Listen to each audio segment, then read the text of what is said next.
তুমি কি জানো? তুমি নিজেকে কিভাবে দেখো সেটাই ঠিক করে দে দুনিয়া তোমাকে কিভাবে দেখবে। তুমি যদি বারবার এমন মানুষের জন্য কাঁদো যারা তোমার অস্তিত্বটাই অবহেলা করে, তাহলে তুমি নিজেকেই ছোট করে ফেলো নিজের চোখে। তুমি যদি নিজেকে মূল্য না দাও, তাহলে দুনিয়ার কেউ সেটা তোমাকে দেবে না।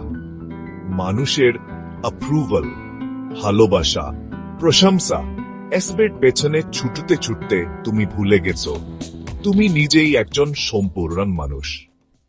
তোমার মূল্য তোমার পেছনে কি আছে সেটা দিয়ে না, তুমি কে সেটা দিয়েই ঠিক হয়।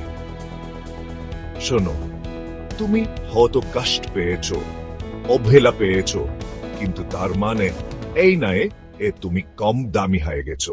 একটা হীরা ধুলায় পারে থাকলেও হীরাই থাকে, শুধু সেটা চিনতে পারে না সবাই। তুমি যদি আজ নিজেকে নিজেই শ্রদ্ধা করতে শিখো, তাহলে দুনিয়ার কেউ তোমাকে ছোট করার সাহস পাবে না। আল্লাহ তাআলা তো কোরআনে বলেছেন, আমি মানুষকে সম্মানিত করে সৃষ্টি করেছি।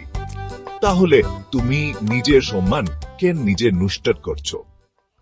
যদি এই কথাগুলো শুনে তোমার ভিতরে কিছু না কিছু নড়ে ওঠে, তাহলে একটা লাইক দাও, কমেন্টে লিখে জানাও আমি আজ থেকে নিজের মূল্য বুঝতে শিখছি।